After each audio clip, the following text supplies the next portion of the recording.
L'année de sa naissance est également incertaine. On oscille aujourd'hui entre 9 et 2 avant Jésus-Christ. La date du 25 décembre aurait été fixée au IVe siècle pour coïncider avec la fête romaine de Sol Invictus. Avant cette date, la nativité était fêtée le 6 janvier. Tout le monde peut remarquer que dans le monde entier, partout, on décore le sapin de Noël. Qu'on soit croyant ou pas, qu'on croit en Dieu, qu'on ne croit pas en Dieu, mais quand le 25 décembre arrive, même chez les athées, le sapin est décoré. Et pourtant, sur Terre, il y a plusieurs espèces d'arbres. Il n'y a pas que le sapin. On a plusieurs espèces d'arbres. Il y a des arbres plus beaux qu'un sapin. Mais c'est le sapin qui est décoré. Pourquoi? Et pourtant, nous avons plusieurs espèces d'arbres. Pourquoi c'est le sapin qui est décoré? Pourquoi pas un autre arbre le 25 décembre? Dans mes recherches, d'après les historiens, c'est depuis l'Antiquité, depuis le Moyen-Âge, entre 2000 et 1200 ans avant la naissance de Jésus-Christ, le sapin est décoré tous les 25 décembre, lors de la fête païenne, le solstice d'hiver. Une vieille fête païenne, le solstice d'hiver. Mais pourquoi un sapin? Mais où est la relation entre le sapin et la naissance de Jésus? Où est la relation? Et pourquoi ceux qui ne croient pas en Jésus décorent aussi le sapin? Il faut que tu saches que ce sapin qui est décoré, depuis le Moyen-Âge, depuis l'Antiquité, depuis l'époque d'un roi de Babylone, qu'on appelle Nimrod, quelqu'un de puissant. La Bible nous parle de cet homme dans Genèse, au chapitre 10. La Bible nous dit que c'était quelqu'un de puissant, un vaillant chasseur. Cet homme aimait la chasse, Nimrod. Nimrod n'est pas n'importe qui à Babylone. C'était quelqu'un d'orgueilleux. C'est quelqu'un qui détestait Dieu. C'est quelqu'un qui avait créé une religion à Babylone, la religion de Baal. Il y avait des prêtres et tout dans cette religion. Nimrod, c'est quelqu'un de spécial. Pourquoi? Parce que lorsque sa mère était enceinte de lui, sa mère est vénérée à Babylone. On l'appelle la reine du ciel. C'est la déesse de Babylone. Elle s'appelle Sémiramis. Sémiramis est une déesse. Des gens font des courbettes. On adore Sémiramis à Babylone. C'est la reine du ciel. Lorsqu'elle est tombée enceinte de Nimrod, et lorsqu'elle va accoucher ce bébé, l'enfant va commencer à grandir. Mais ce garçon a un passe-temps, quelque chose qui l'attire le plus, la chasse au gibier.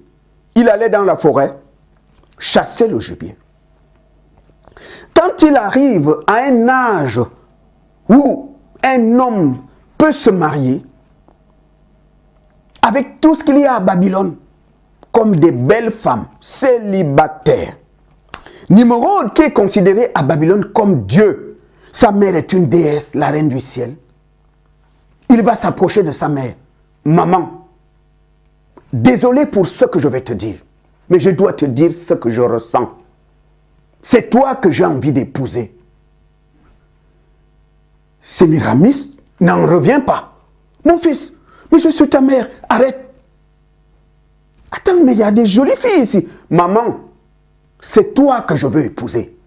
Et pour prouver à sa mère qu'il ne rigolait pas, il va tuer son père couche. Il va tuer son papa pour épouser sa mère. Parce qu'il ne supportait plus de voir son père et sa mère la main dans la main.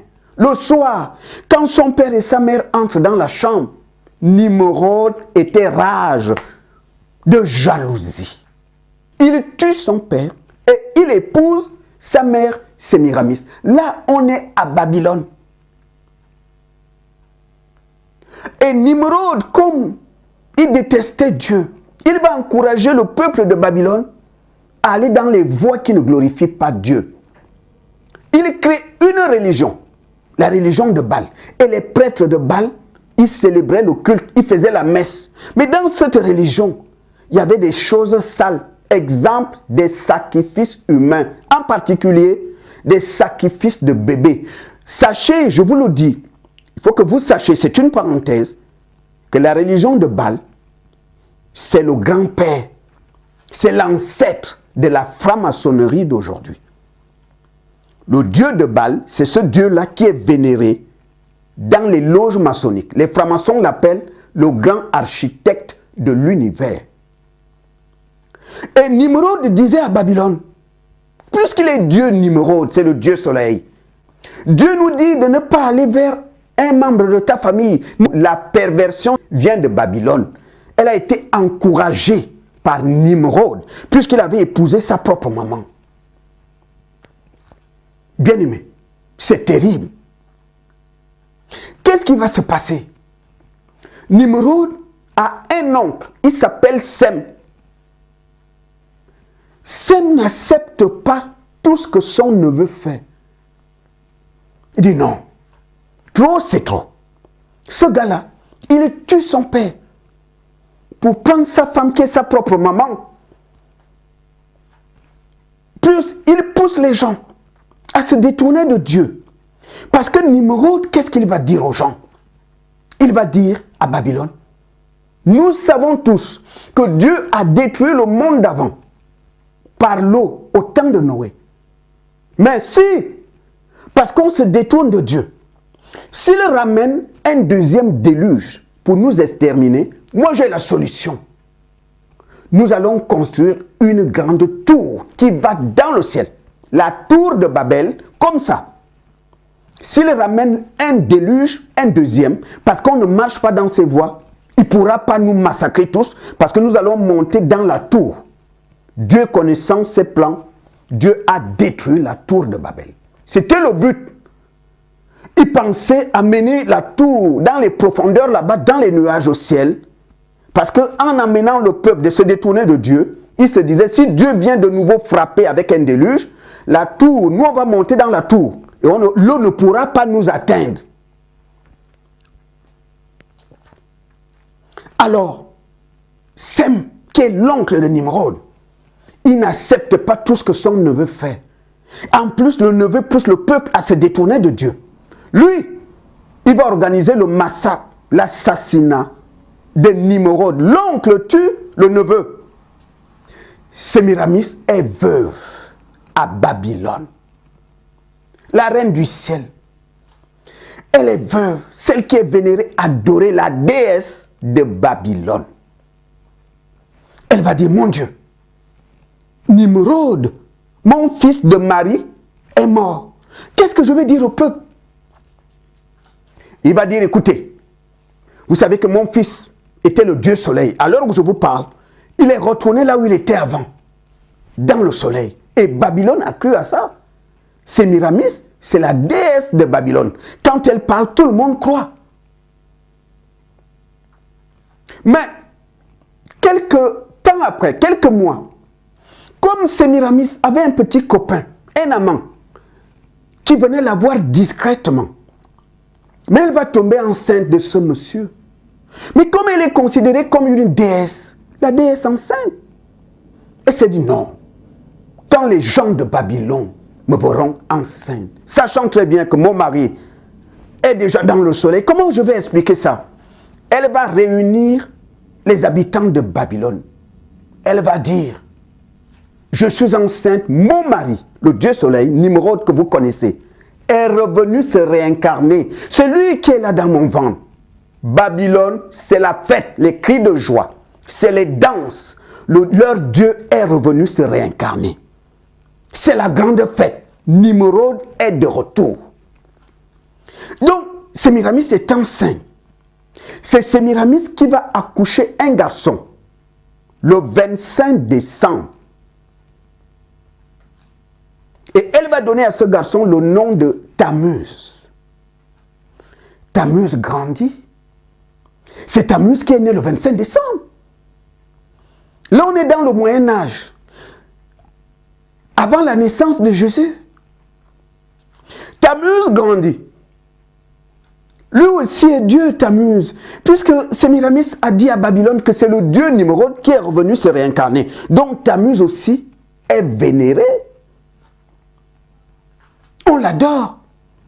C'est le Dieu soleil. Tammuz aussi, comme Nimrod, a un penchant fort pour la pêche et la chasse. Surtout la chasse. Il allait à la chasse tout le temps. Il rentrait comme d'habitude, mais un jour, Tammuz n'est pas rentré. Sa mère Sémiramis, la déesse de Babylone, se pose des questions. Il est où mon fils?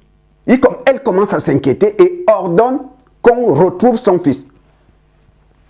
On va commencer à fouiller dans la forêt. Plusieurs jours, personne ne trouve Tammuz. Sémiramis est bouleversé. Où se trouve mon fils?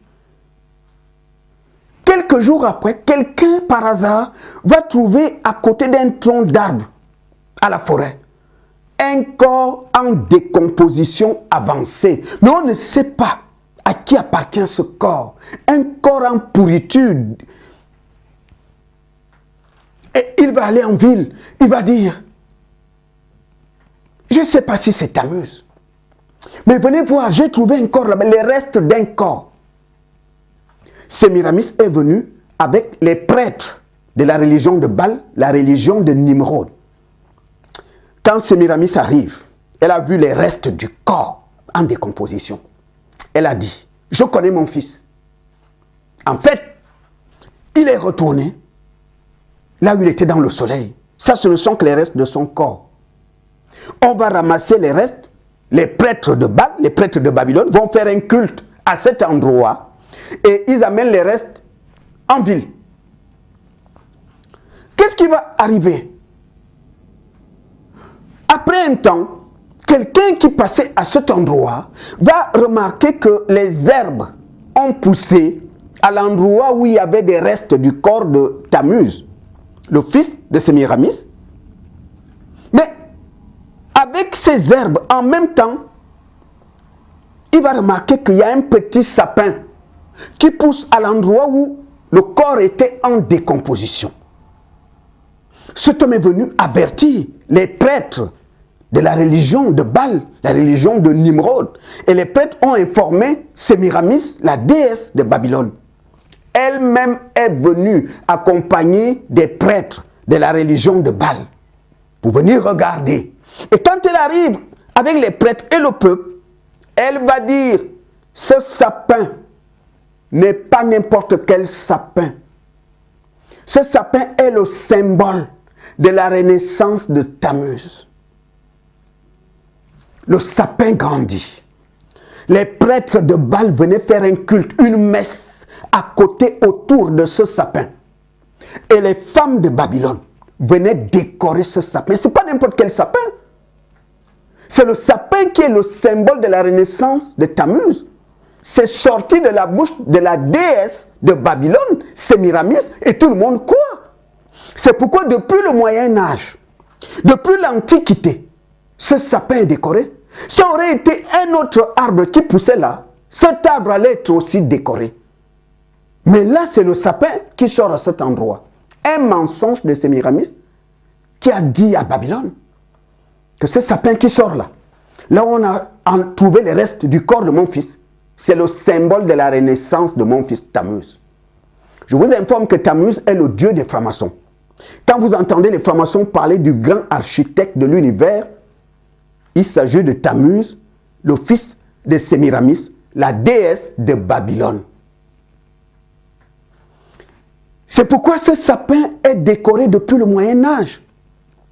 C'est pourquoi vous allez remarquer que même des gens qui ne croient pas en Dieu décorent le sapin à la Noël. Pourquoi la Noël? Parce que la vieille fête du solstice d'hiver vient de l'Antiquité, c'est depuis le Moyen-Âge que ce sapin est décoré pendant la fête païenne, le solstice d'hiver. Jusqu'à ce jour. puisque la religion de Babylone est toujours dans le monde aujourd'hui. Elle a seulement changé de nom. À l'époque de Nimrod, ça s'appelait la religion de Baal. Aujourd'hui, ça s'appelle la franc-maçonnerie. Parce que la religion de Baal, c'est l'ancêtre de la franc-maçonnerie d'aujourd'hui. C'est pourquoi vous voyez les francs-maçons, ils décorent le sapin. Vous allez devant la mairie de Paris, il y a un sapin. Vous allez devant l'Assemblée nationale, ils mettent les sapins. Ce sont des francs-maçons.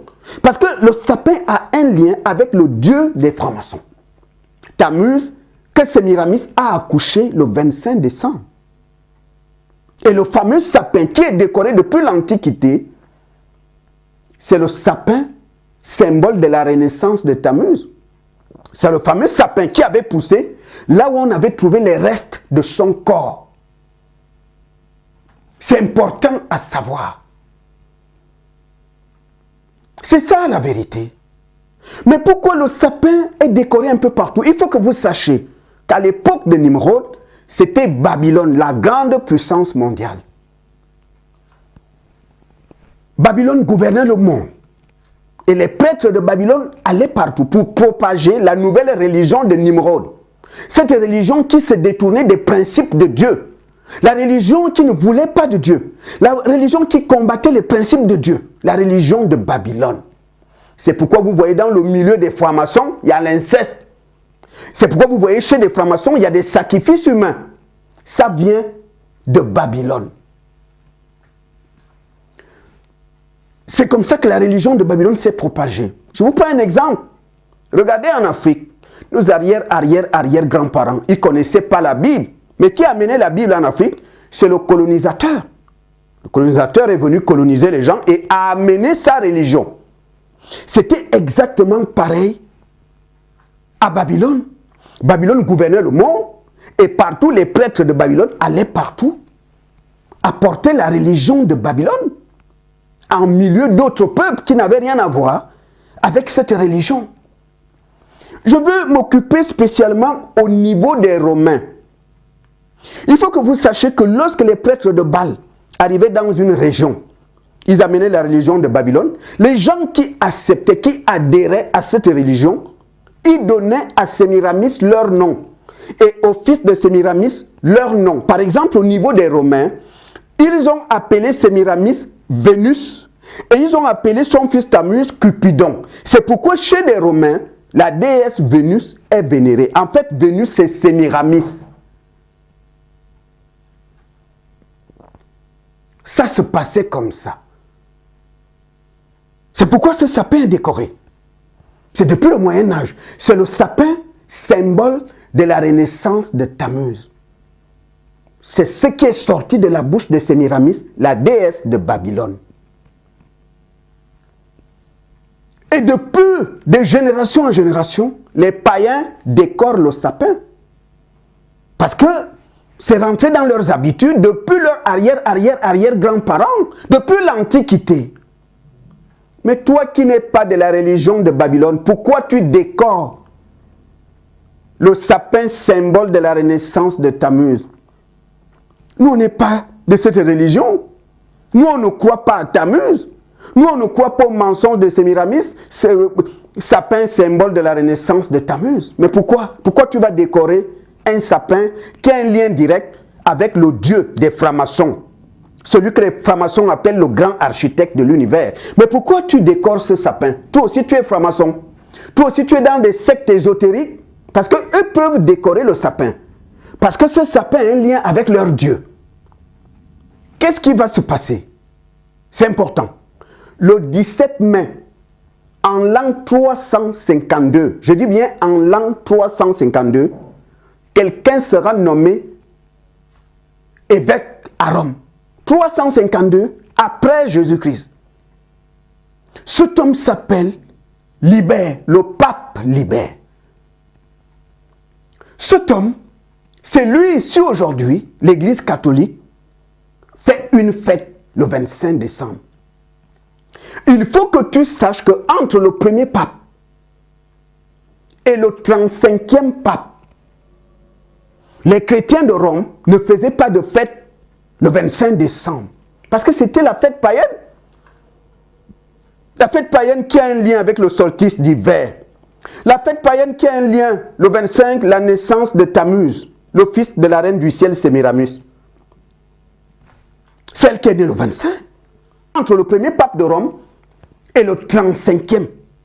Monsieur Libère, qui devient évêque de Rome le 17 mai en l'an 352 après Jésus-Christ, c'est lui, 2 ans après, c'est-à-dire en l'an 354, c'est lui qui va dire aux chrétiens de Rome que puisque les païens vénèrent et adorent Vénus et Cupidon, tous les 25 décembre, parce que Tammuz est né le 25 décembre, mais nous aussi, nous avons aussi notre reine du ciel. Le reine du ciel, c'est Sémiramis, son fils Cupidon, Tammuz. Mais nous avons aussi une reine du ciel qui est la Vierge Marie, qui a aussi un fils Dieu, Jésus. Donc, au lieu que le 25 décembre, nous on soit là à regarder les païens faire leur fête, nous aussi, on va faire la fête à la même date. Mais Libère n'a jamais dit, le pape Libère n'a jamais dit que Jésus est né le 25 décembre. Libère ne l'a pas dit. Libère avait voulu seulement combler un vide. Que puisque le 25 décembre, les païens font leur fête à l'honneur de Sémiramis, la reine du ciel, de Babylone, et de son fils Tammuz, mais nous aussi, on a notre reine du ciel, Marie, et son fils Dieu Jésus. Donc, le 25 décembre, les païens font la fête pour Sémiramis et Tammuz. Nous aussi, on va faire la fête à la même date pour Vierge Marie et Jésus. C'est comme ça, c'est le 36e pape de Rome. 36e, l'évêque Libère. Si aujourd'hui les chrétiens font la fête le 25 décembre, mais sinon, entre le premier pape et le 35e pape, les chrétiens de Rome ne faisaient pas de fête le 25 décembre. C'est le 36e pape, Monsieur Libère. Cet homme devient pape à Rome le 17 mai en l'an 352 après Jésus-Christ. C'est pourquoi aujourd'hui, le 25 décembre, les chrétiens font aussi la fête. Mais avant le pape Libère, les chrétiens étaient indifférents. Le 25 décembre, ils ne faisaient pas de fête parce qu'ils savaient que la fête du 25, c'est la naissance de Tammuz, le fils de Sémiramis, la déesse de Babylone. Les chrétiens ne touchaient pas à ça. Mais c'est Libère qui a dit, bon, nous aussi on va faire la fête à la même date. C'est important à savoir. C'est pourquoi mon frère, ma soeur, le sapin qui est décoré aujourd'hui, qui vient depuis le Moyen-Âge, a un lien avec Tammuz, le fils de Sémiramis. C'est lui qui est né le 25 décembre. Pourquoi le sapin? Parce que là où on avait trouvé les restes de son corps, sa mère a dit au prêtre de Babylone que le sapin qui pousse là, c'est un symbole de la renaissance de mon fils Tammuz. Et ça a été accepté, et ça a été prêché partout dans le monde par les prêtres de Baal. La religion de Babylone a prêché ça partout. Que le sapin, ce n'est pas n'importe quel arbre. C'est l'arbre sacré. C'est l'arbre sacré. C'est cet arbre qui pousse là où on avait trouvé les restes du dieu de Babylone, Tammuz. C'est pourquoi ce sapin est sacré. C'est pourquoi même ceux qui ne croient pas en Dieu décorent ce sapin. En fait, ce sapin n'a pas de place dans la maison d'un enfant de Dieu. Parce que ce que je dois vous dire, c'est que les chrétiens étaient minoritaires à Rome. Parce que les Romains étaient à fond dans le dieu de leurs ancêtres, c'est-à-dire Vénus, la déesse Vénus, et Cupidon, son fils. Ils ne voulaient pas lâcher ça pour venir à la nouvelle religion chrétienne qui venait de Jérusalem. Ils disaient non, nous on est dans la religion de nos pères. Nous on ne va pas bouger. Nous on connaît les traditions de nos pères. La nouvelle religion là, c'est une secte. Mais lorsque Libère va demander aux chrétiens de Rome de faire aussi une fête le 25 décembre, le but, le désir de l'Église à cette époque était d'avoir le plus grand nombre de personnes. C'est pourquoi quand des gens quittaient le monde pour venir à la nouvelle religion chrétienne, Libère a fermé les yeux sur leurs habitudes païennes. Et c'est pourquoi les chrétiens de Rome qui sont sortis du monde et qui sont venus dans la nouvelle religion chrétienne et qui sont sortis de la religion de leurs ancêtres, puisqu'ils adoraient Vénus, la déesse Vénus, Libère a fermé les yeux sur leurs habitudes païennes. C'est pourquoi les chrétiens de Rome, qui, dans le monde, dans la religion de leur père, décoraient le sapin qui a un lien avec Tammuz, Libère a fermé les yeux, il a laissé faire. Et c'est comme ça que les chrétiens de Rome, eux aussi, le 25 décembre, décoraient le sapin, alors que le sapin n'a rien à voir avec Jésus.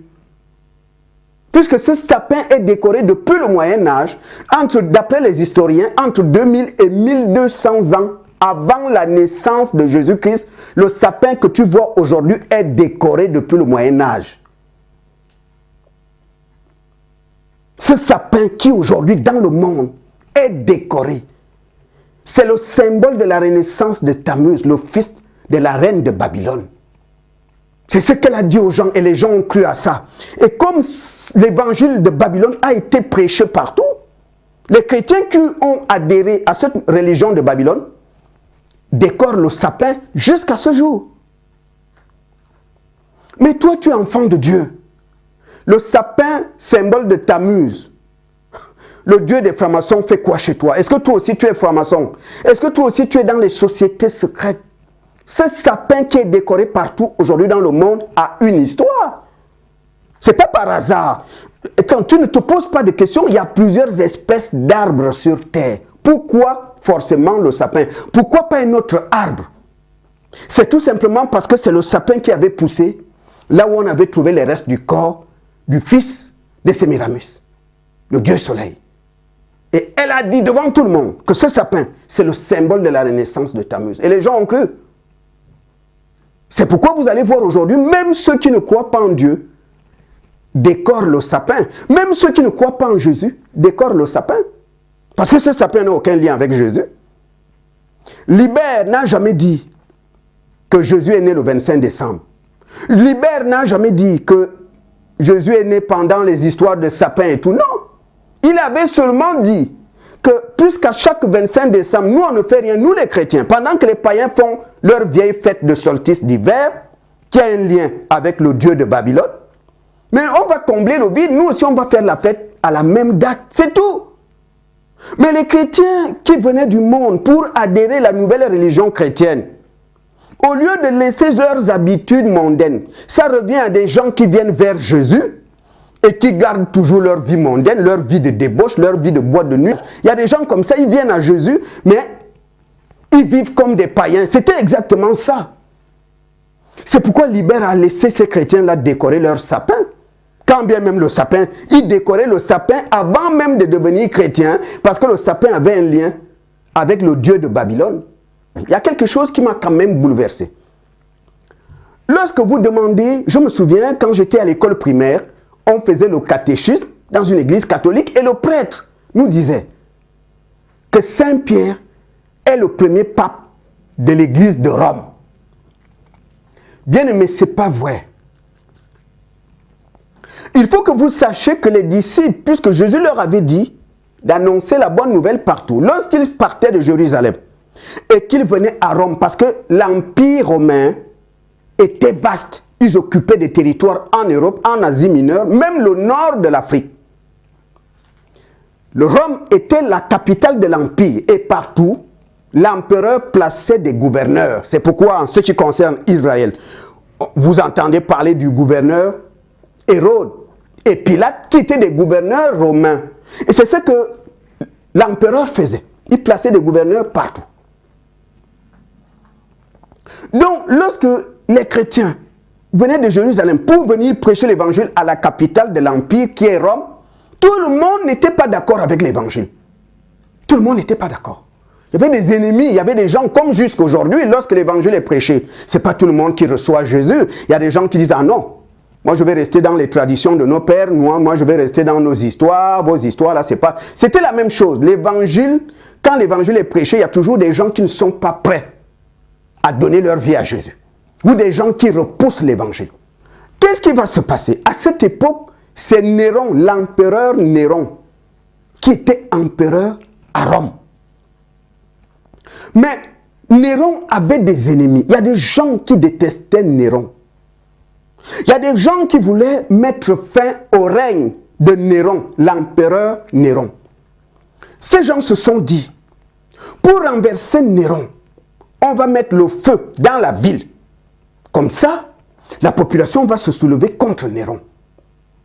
Et on pourra le renverser. Ils ont mis le feu dans une grande partie de la ville de Rome. Les maisons brûlaient. On ne sait pas qui a mis le feu. Mais eux, ils s'attendaient à un soulèvement populaire qui n'a pas eu lieu. Néron contrôle la situation et il ordonne une enquête. Il dit, il faut qu'on m'attrape les coupables. Qui a mis le feu? L'enquête démarre. Et les gens vont dire aux enquêteurs, ceux qui détestaient la religion chrétienne, qu'ils appelaient une secte, la secte qui vient de Jérusalem. Ils vont dire aux enquêteurs, ne cherchez pas de midi à 14 h. C'est la secte chrétienne là. La nouvelle religion là, qui vient de Jérusalem, la nouvelle religion là, c'est eux qui ont mis le feu dans la ville. Les enquêteurs vont dire à Néron, Excellence, ce sont des chrétiens qui ont mis le feu dans la ville. C'est comme ça que Néron, l'empereur, va ordonner le massacre des chrétiens. On va trouver Pierre dans les jeux du cirque à Rome et c'est là qu'on va le tuer. Dans les jeux du cirque. Il y avait des milliers de morts. L'armée romaine massacrait des chrétiens. Et des gens qui ont tué Pierre vont jeter Pierre, son corps, à côté d'une route. Pierre, on est là en l'an 64. En l'an 64 après Jésus-Christ. En l'an 64, Pierre est mort, l'apôtre Pierre, en l'an 64 après Jésus-Christ. Il est mort lors de ce massacre-là, parce que les chrétiens avaient été injustement accusés. Les chrétiens n'ont jamais mis le feu à Rome. C'était vraiment, on a massacré les chrétiens sur la base des mensonges. C'est comme ça que Pierre est mort dans les jeux du cirque à Rome. Il s'est retrouvé à Rome au mauvais moment.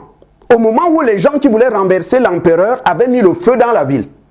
Le début de la construction de la basilique de Rome, le début de construction, la construction démarre le 30 avril en l'an 1589, qu'on démarre la construction de la basilique. Comment on peut me dire que Pierre a été le premier pape de Rome? Quelqu'un qui est mort en l'an 64 après Jésus-Christ, la basilique, on démarre la construction le 30 avril en 1589. À quel moment il a été pape au Vatican? On démarre la construction de la basilique le 30 avril en 1589. Et quelqu'un est mort en l'an 64. La basilique, on va la construire à l'emplacement, à l'endroit où on avait trouvé le corps de Pierre. Pierre qui est mort en martyr lors de l'ordre de Néron l'empereur. Parce qu'on les avait accusés d'avoir mis le feu dans la ville de Rome. Et il a été massacré avec les autres chrétiens. Mort en 64, en l'an 64 après Jésus-Christ. Le Vatican n'existait pas à cette époque. À l'époque de Saint-Pierre, il n'y avait pas de Vatican. La basilique, on commence à la construire le 30 avril en 1589. Mais à quel moment il a été pape à Rome? Il a été pape à Rome quand? On a juste construit la basilique à l'endroit où les assassins avaient déposé son corps. Et on a donné le nom à la basilique, basilique Saint-Pierre. C'est tout. C'est parce que son corps avait été retrouvé à cet endroit. Ce n'était qu'une parenthèse. Donc, bien aimé, tu connais maintenant l'histoire du sapin. Un sapin était sorti à l'emplacement où est mort le fils de Sémiramis, Tammuz. C'est comme ça que lorsque les prêtres de Babylone sont venus, n'est-ce pas, autour de ce sapin avec Sémiramis, Sémiramis a dit à tout le peuple de Babylone, ce sapin, c'est le symbole de la renaissance de Tammuz. Si ça avait été un autre arbre, cet arbre aurait été le symbole de la renaissance de Tammuz. Peu importe l'arbre qui poussait à l'endroit où on avait trouvé les restes du corps du fils de Sémiramis, la déesse de Babylone, c'est cet arbre qui allait devenir le symbole de la renaissance de Tammuz. C'est pourquoi depuis le Moyen-Âge, c'est un sapin jusqu'à ce jour qui est décoré. Ce sapin que tu as chez toi a un lien direct avec le dieu de Babylone. C'est le Dieu de Babylone. Ce sapin est le symbole de la renaissance du Dieu de Babylone. Ce sapin a un lien avec le Dieu de Babylone. C'est pourquoi les francs-maçons décorent ce sapin. C'est pourquoi ceux qui sont dans les sociétés secrètes décorent ce sapin. Toi qui es de Jésus, le sapin du Dieu de Babylone fait quoi chez toi? Ça fait quoi chez toi? Dans certaines religions, ils prêchent un évangile qui est différent de l'évangile de Jésus. Eux décorent le sapin. Il ne faut pas dire, mais dans telle religion, ils décorent le sapin. Mais en Christ Jésus, celui qui est vraiment en Jésus, qui est sorti du monde, ne peut plus décorer le sapin des mondains, le sapin des païens, le sapin symbole de la renaissance du Dieu de Babylone. C'est ce sapin qui est décoré jusqu'à ce jour. Ce sapin n'a rien à voir avec Jésus. Même le pape Libère, qui avait demandé aux chrétiens de faire aussi une fête le 25, n'a jamais dit que Jésus est né le 25 décembre. Donc le sapin, c'est le sapin de la renaissance du Dieu Tammuz, le Dieu des francs-maçons. Ce qui fait que tous les 25 décembre, les prêtres de la religion de Babylone venaient entourer ce sapin. Ils venaient faire des messes autour de ce sapin. Et les femmes de Babylone venaient décorer ce sapin tous les 25 décembre. Parce que c'est le symbole de la renaissance de Tammuz. Ce n'est pas n'importe quel sapin.